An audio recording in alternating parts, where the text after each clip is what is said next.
দেউলটি গ্রামে শরৎচন্দ্র চট্টোপাধ্যায়ের বাসভূমির সামনের পুকুর। গেটে ঢুকতে দুটো লেখা, বহুল প্রচলিত দুটি লেখা আছে, একটা মহেশের সম্পর্কে আর একটা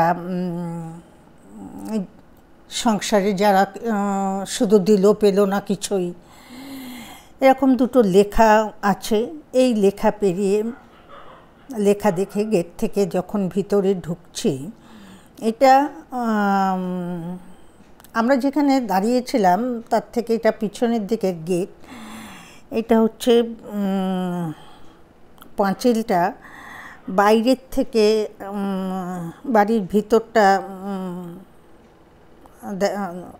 দেখা যাচ্ছে। এটা আর একটা গেট। এই গেটটা অলওয়েজ বন্ধ থাকে। সকাল 10টার থেকে 5টা পর্যন্ত দর্শনার্থীদের জন্য উন্মুক্ত থাকে। এখানে বসে শরৎচন্দ্র চট্টোপাধ্যায় অনেক গল্প লিখেছেন। রামের সুমতি, শ্রীকান্ত, পরিণীতা, এরকম অনেক গল্প লিখেছেন। ভিতরটা বেশ পরিষ্কার পরিচ্ছন্ন করা, কিন্তু গাছগাছালিতে পরিপূর্ণ, সবই সুন্দর করে সাজিয়ে গুছিয়ে রাখা, কারণ এটা একটা সরকারি পর্যটন কেন্দ্র। এখানে ওই আবক্ষ মূর্তিটা দেখা যাচ্ছে একটু দূরে। এইটা হচ্ছে ওনার বেডরুম, বাইরের থেকে তোলা। এগুলো বাইরের জানলা দিয়ে তোলা, এগুলো বন্ধ থাকে সব সময়। কাঠের সিঁড়ির দোতলার, বাড়িটা দোতলা কিন্তু কাঠের সিঁড়ি বেয়ে উপরে উঠে উপর থেকে আমি এই ছবিগুলো নেওয়ার চেষ্টা করেছি। তখন প্রায় সন্ধ্যা হয়, খুব একটা ভালো তুলতেও পারিনি। তার ব্যবহার্য প্রচুর জিনিস রয়েছে। এইখানে বসে উনি পুজো করতেন। এখনও এখানে পুজো দেওয়া হয়, তবে সেটা তো এখন অন্যেরা দেন।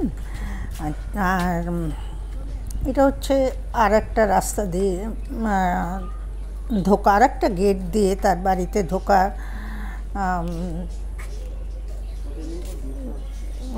যাচ্ছে সবাই। এই ওনার বারান্দা। এই চেয়ারটাতে উনি বসতেন, বসে এই ঘরটায় বসে উনি লিখতেন। এই চেয়ার টেবিলটায় ছোট্ট একটা জালনা, এটা ওনার বৈঠকখানা ছিল। 3টে তাকিয়া আছে, বৈঠকখানা ছিল।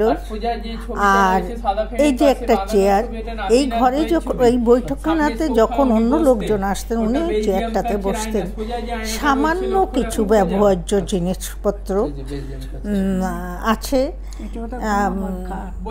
কারণ আমরা সবাই জানি তার আর্থিক অবস্থা সেরকম ছিল না, তাই ব্যবহার্য জিনিসপত্রও যে খুব একটা কিছু রয়েছে তা নয়। এটা ওনার ইজি চেয়ার, একটা ছোট্ট সেলফ। সব থেকে ভালো লেগেছে আমার ওনার ঠাকুরের আসনটা দেখে, যেখানে আজও ধূপধুনো পড়ে। এই উপর থেকে আমি সম্পূর্ণটা ধরার চেষ্টা করেছি। এটা আর একটা সিঁড়ি।